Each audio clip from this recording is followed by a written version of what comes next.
Hi, welcome to Too Emotional. I'm your host, Katie. It's my Katie bags. I'm coming with you, homegirl. This is the place where we all get to be too emotional together. Hi, welcome back to Too Emotional. I'm your host, Katie. You probably will hear my kids in the background because it is our last day of winter break and we are all hanging on by a thread. We are all very much ready to go back to our routine. I love having them home. Like, don't get me wrong, I love it. But man, oh man, we are ready for our routine to come back again. We're actually about to clean up our house after this, and I'm so excited to have our, it's been such a fun winter break. We've built forts in the living room. We've been playing coloring all day. It has been a very fun winter break, but man, oh man, I am ready for a regular routine house. My dad got me oh my gosh. My dad and stepmom got me this Yeti for Christmas, and look how cute it is. Very stoked about it. But yeah, it's been a really fun winter break, but we are ready for school to start back up tomorrow. We are very ready for it. Anyways, hi, welcome back. This is our third week in a row of posting it yesterday. Technically, I was supposed to post it yesterday, but that didn't happen. Yesterday got very much away from me. So, we are filming it this morning and will be posted this afternoon. So, hi. Actually, I was thinking, I had this thought. I'm actually glad I didn't film yesterday because the idea I had yesterday was not, I had therapy yesterday. And in therapy, I was like, oh my gosh, I should talk about my favorite things I've learned in therapy. I've been in therapy for 5.5 years now, guys. Consistent therapy. So, we're going places. I did up my therapy a little bit more recently as I started medication. So, this is a medicated Katie. Um, Last year was a little bit of a rough mental health year, and we are coming up on a full year mark of the beginning of it. And we've come a long ways. I have come a very long ways in this last year, and I'm very grateful actually for this last year. When I think back on this last year, I think of two words. I think of pain and grateful. It was a very painful year. It hurt a lot. The beginning of it was very painful. It brought up a lot. It exposed a lot of things that we had going on. But I'm so grateful. I learned so much this last year, and I'm very grateful that I learned all those lessons because I feel more at peace and calm, which is what's going to lead us into this. One of the big things I've learned this last year, and therapy has helped me kind of realize, is that it's okay to be wrong. We're all going to be wrong quite a bit in our lifetime. And I think we live in a world that thinks it's not okay to be wrong. I think we associate being wrong to being dumb, and it's not the same. Being wrong is not being dumb. Everyone's going to be wrong quite a bit. You're going to change your mind a lot. You should change your mind. You should be wrong. That is something we talk about my kids. I tell my kids all the time. It's okay to be wrong. It's okay to admit that your brother was right in this scenario. It's okay to say yeah, my feelings are feeling hurt. I acted this way. I'm really sorry. That was really wrong of me. I should not have said that. I should not have done that. Just because my feelings are hurt or because I was sad does not mean it's okay to hurt somebody, and I'm really sorry I did that. Or it's okay to learn a new fact and change your mind about something. Even if it's politics or religion, it's okay to learn a new fact and to change your mind. You don't have to dig your heels in. You don't have to be right all the time. And it's also okay, if there's people that are in your circle that you love and you trust and you respect their opinion on, and because there are going to be some people in your life that you don't feel this way about, but if you feel that they are only there to help you and they're only there to help you be better people, they're probably going to tell you advice that might hurt your feelings a little bit, but they're right. And it's okay to say, you know what, they're right. That did hurt my feelings because of X, Y, or Z, or it triggered this trauma, da da da da da.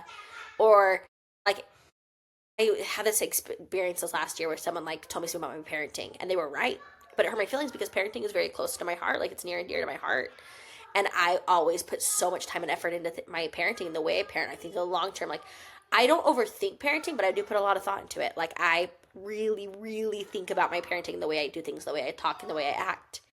And so if someone ever tells me something about my parenting, it really does hurt my feelings. But in this scenario, they were right. They were really right, and it's okay. It doesn't mean I was a bad parent. It doesn't mean I was dumb. It doesn't mean I was an idiot. It just meant that they saw something that I didn't, and it's okay. You're not going to see everything. You're not going to be right all the time. It's okay to be wrong, and it's okay to admit that you're wrong. Another thing is, I guess it kind of goes along with this one too, is when I first started my OCD journey in therapy. When I first started talking about these OCD rumination thoughts and everything I had. And for the record, I have not been officially diagnosed OCD. There it is suspected. I've had therapists and psychiatrists say, yeah, it sounds just like it, but I've not gotten the official diagnosis. So we're going to call them my rumination thoughts. When I have these rumination thoughts about contamination and my kids getting sick, in my head, I was helping them. I was keeping them safe. If we did not leave our house, they could not get sick. That was keeping them safe. And if I would use hand sanitizer, I was keeping them safe because getting sick isn't great, guys. Like, no one wants to be sick. But, and so my brain started to make these things of like, you have to keep them safe and you have to, like, we're not going to get sick. We're not going to do this thing. And I went to my therapist and he was like, Katie, he was like, you love your children so much. And I was like, I do. I love them so much. And he was like, you're hurting them. Like, you're hurting them. Their immune systems have to get better. They have to be stronger. They have to come in contact with germs. And it's going to suck. And no one likes to be sick. Like, no one likes to be sick, but you have to let them get sick because you're hurting them. Like, if you don't let them immune systems, you're hurting them. And I think that also it goes a lot along with the idea of like letting our kids feel emotionally hurt. Like, my kids are around a lot of other kids and I get to watch them be around a lot of other kids, which is really fun. But one of the things that I get to watch is a kid's gonna bite them, a kid's gonna hurt them, a kid's gonna hit them, a kid's gonna say something mean. And me coming, oh, maybe like that was so mean of them. Like, I can't believe they did that to you. That's not gonna help them grow. But if I can say, wow, that really hurt them, I can tell it hurt your feelings. Did you tell them that hurt your feelings? Did you tell them I don't like that? Did you say, hey, it hurts my feelings when you say this or did this to me? Like, did you communicate that to them? Because sometimes friends just don't know. Like, we're all just learning. Like, sometimes they may not know that hurt your feelings. You have to communicate. You have to stand up for yourself. Like, and I love being in this place where I get to like help them learn how to like handle their feelings and how to stand up for themselves and how to like communicate like, hey, that hurt my feelings. Like, actually recently I got to watch my 6-year-old tell someone else. They were playing, this friend was not being nice. Anyways, he like walked up and he was like, hey, he was like, that really hurt my feelings the way you did that. And if you don't do X, Y, and Z in the future, you're not going to have friends. And I think you're going to be really sad about that. Like, if you keep on treating people this way, you're not going to have friends and no one's going to want to play with you. And that's going to be really sad for you. I, maybe I want to be your friend. I want to hang out with you. Like, I want to play with you, but I don't want to do that if you're going to hurt my feelings. Like, and I was like, goodness gracious. But like, if you protect your kids 24/7, if you keep them from all these harm things, like, it's not good for them. Like, they have to learn how to stand up for themselves. They have to learn how to handle being sad. Like, in our house, we are having very big feelings about going back to school tomorrow. We are not stoked about it. And I sat with one of my little kiddos today, and they cried for like 5 minutes straight about how they didn't want to go to school. And I was like, I know, I get it, dude. Like, you don't have to always want to go back to school. Like, I get it. We're still gonna go, but you can be sad about it. Like, we can sit there. And eventually he calmed down and he was like, okay, I'm ready. Like, I just needed to cry. I needed to adjust for a minute. Like, you can be sad, you can cry, and we can sit here and we can deal with these emotions, because you also can't learn how to deal with them until you feel them. So I'm really big on my kids feeling my emotions. It's not going to change the outcome. We know the proper places in our house. We can't scream bloody murder at the top of our lungs in the kitchen while everyone's trying to do homework, but we can go to our room and we can feel our emotions there, because until you learn how to feel your emotions, you can't learn how to like handle your emotions and how to communicate and talk to them. Like, you have to learn how to feel hurt. You have to learn how to feel pain. You have to learn the ways to do it. And one of the things that like my therapist has helped me understand a lot too is like, man, that really hurt. Like, that made me feel really sad. Like, sad, it's okay to feel sad. Like, that would make me feel sad too. Or da da da da. Like, thank you for reminding me how important it is to feel sad. Thank you, anxiety. Thank you so much for reminding me how important it is to stay safe. Like, thank you for reminding me. Like, our kids and us, we have to learn how to communicate our emotions. We have to learn how to feel pain. And that pain isn't necessarily always bad. Like, it's not, like, yeah, like, if you're like physical pain, like, and mental pain, like, it's communicating. That's actually what I'm trying to say, is it's communicating something to us. And it's just trying to communicate to us. It's just trying to tell us something. It's not necessarily like good or bad. Like, it's just trying to communicate something to us. It's trying to say something is happening or something could be wrong, something could be bad. We need to learn how to decipher and how to communicate with our bodies. And by keeping our kids safe, and by keeping them safe, and like, I'm using quotations if you're just listening, by keeping them safe from harm's way, you're actually hurting them. Like, you have to, and you're hurting yourself. Like, if I feel anxious going outside and being around people, sitting in my home is never going to help me feel any better. It's not. It's only going to make it worse. It's only going to make those thoughts worse. When I stayed in my home because I was too scared to go to the park and take my kids out to get sick, that only made it worse. It only made those rumination thoughts worse. We had to get out. We had to see people. We had to get sick over and over and over. And if you have kids, you understand. My kids are really close in age, and so they like are all developing their immune systems at the same time, and we get sick a lot. And right now, they all go to they're three different places where they're around kids. They're around three different like sets of germs, and so we get sick quite a bit, but that's okay, because It's exposure therapy and it's really not that bad. And I have to remind myself that, like, we have all the proper things. We know what to do. If they get their asthma coughing started, we know what to do. If they get X, Y, or Z, we know what to do. Like, you have, in order to get through any of those hard things, you have to go through them. Like, you have to learn how to go through them. Like, sitting in your home, sitting in your bed, it's never going to make it go better. It's never going to make that anxiety go away. If you're sitting and waiting for your anxiety to feel better, to do something, it's never going to happen. You have to just do it. You have to just confront your anxiety. You have to just do it. And it's hard and it's painful. And I'm not saying to, like, if you're scared of large crowds, to go jump into Disneyland. I'm saying, hey, maybe walk around your block first. Okay, that's it. Felt a little bit better. Okay, maybe go to the store on a super, super slow Wednesday morning when no one's there. Walk around where there's just a couple people. Okay, now go Wednesday afternoon where there's a little bit more people. Like, you can slowly adjust yourself into it. I'm not saying, like, jump in head first and just, like, go for it. Like, we didn't go from being scared and going to the park to letting my kids lick handles, which they still do.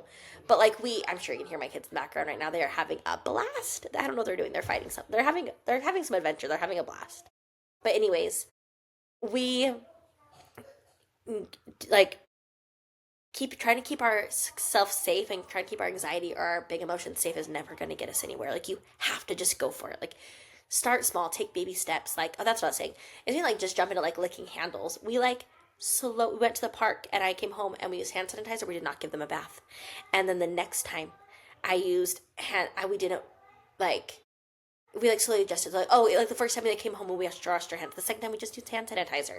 Like, we, like, slowly got there where now we can go to the park. I mean, I still use hand sanitizer because parks are disgusting.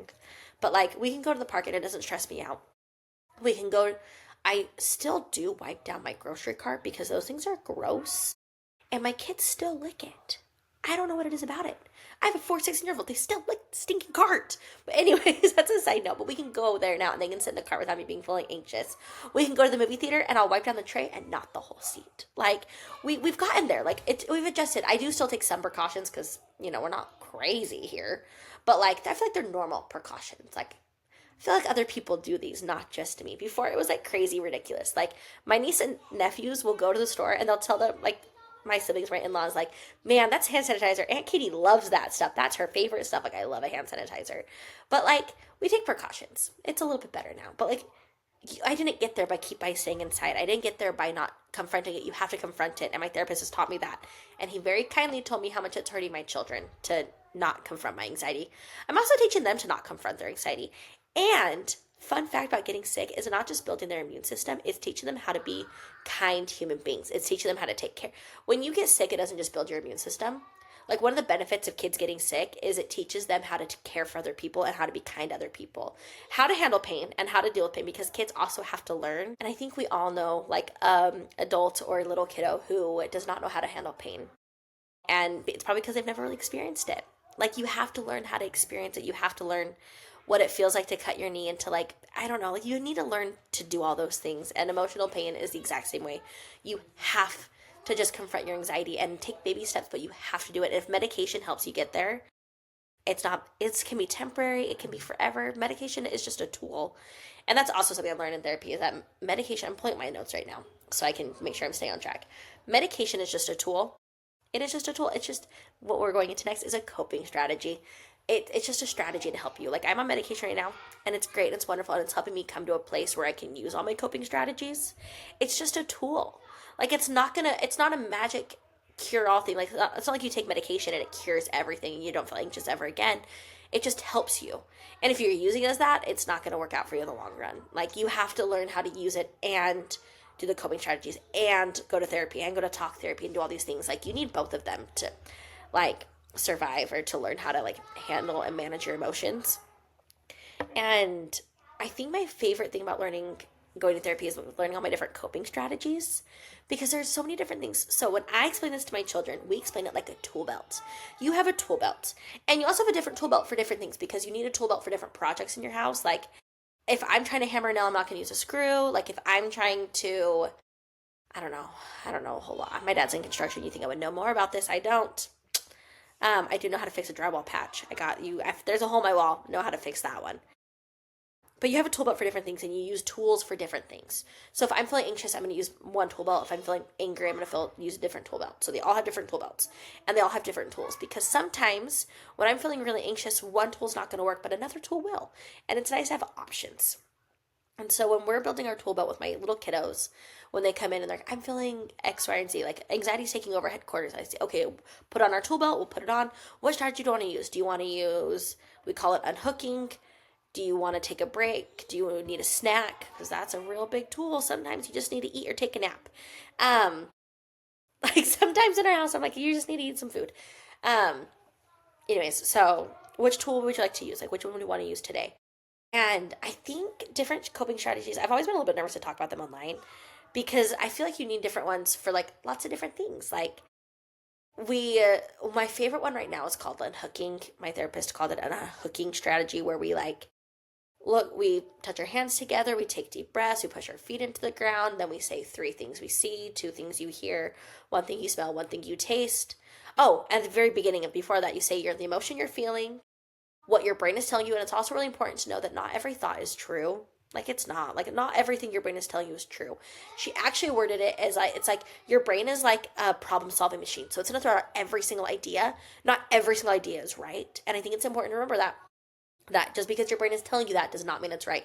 My brain was telling me that that germs could hurt us. It's not. That's not a real thing. I mean, they could, but like a little cold not going to hurt us. We're going to be just fine. Like, we need to survive those things. Like, so not every thought your brain tells you is true. And then where do you feel it in your body? And then we do the touching, and then we do the like three things you see, whatever. And then we come back and we say, okay, now what emotion are you feeling? Okay, do you want to keep thinking about it, or do you want to think about something different? Because sometimes you have to keep thinking about it, and sometimes you just gotta turn your brain off. You gotta go somewhere different. Like, we gotta think about something different. Um, Goodness gracious, I am a little bit lightheaded today, and I think I ate breakfast. Maybe I didn't eat enough breakfast. I'm just feeling a little bit lightheaded today. Um, but there's just different coping strategies, and I think it's also really important to learn about emotions and like why you feel anxiety. And I am not a therapist yet. I am going to school to be one, but I am not one yet. And so I think it's really important to see a therapist and to learn different coping strategies that work for you. And just as a little disclaimer and a little reminder, not every therapist you see you're going to like. It's not. There's good therapists, there's bad therapists. And not every therapist you see you're going to jive with or you're going to like. And it's almost like dating, where you just have to keep on finding one. And when you find one you like, stick with them. Or it's also okay to ask around. Like, I see a lot of people post on our like Facebook page, like, hey, what therapist do you guys like? Who goes to where? Like, what do you like? Like, it's okay to ask around. It's okay to ask your friends. It's okay to say, hey, like, actually, I freely throw out that I really love my therapist, because I don't know if people are just too scared to ask. So if I'm like talking to you and I'm like, I have the best therapist. Like, if you ever need a therapist recommendation, let me know. And sometimes they do and sometimes they don't. But like, therapists, you just have to ask around. Just find a good one. Because they're going to help you find strategies that are specific for you. If you can find a good therapist to teach you how to like where anxiety comes from, or why it comes this way, or da da da da, like, they're so good for you. The next best thing I've ever learned how to do is how to talk to my emotions in therapy, and where they come from, and where they are, and how, like, where they came to be, and how, like, back in the caveman day we felt this and this and this. There's actually a really cool video that you can find on YouTube about it. But like, every emotion needs to be talked to differently, and which is a second emotion. I actually do a whole series on this on my TikTok page, and I post on YouTube sometimes. But I need it, like, I'm in the middle of doing it again. But like, how to talk to your emotions, and where, like, how do you talk to anxiety? Anxiety is a secondary emotion, so like, you got to talk to fear first. Anger is a secondary emotion. You got to talk to a friend first. Like, in our house, I really learned how to talk about my emotions and how to talk about therapy and things, and like, I immediately apply it to like my kids. So I really know how to explain it like you're a 5-year old or 4-year old. So like, we say, like, anger comes with a friend, anger never comes by himself. So like, anger comes with a friend, usually scared or sad. What friend did anger come with? Because anger is a really good friend, and anger really likes to keep his friends protected. And so if you're not listening to scared or sad, anger is going to come make sure that you're listening. So which friend did he come with? How do you talk to that friend? Because anger is not gonna get better, or go away or anything until you talk to the friend. In fact, anger is probably gonna get angrier and more mad because you're not listening to his friend, and he's just a really good friend. He's very protective of his friends, and he's very protective of sad. And so if you're not listening to sad, he's going to make you listen to sad, because anger is just such a good friend like that. Like, anger really stands up for his friends. And Sometimes anger gets so big that you need to move your body or da da da. Like, how do you talk to each emotion? What does each emotion need? Is it secondary, primary emotion? Hi, I was editing this and I realized that the voice like got cut off but there's like 5 minutes left. So basically I was rambling on anyways. It wasn't super important or great. But I was basically just encouraging you to try therapy. Like if this felt right to you, like if you feel called to try therapy, just try it. Like I know it's expensive. I know try to work with your insurance. Like I understand and that's a whole different rant and a whole different topic. But maybe just do some research and therapy things. I don't know. But anyways, that was basically it. I hope you have a wonderful week and I will see you next week.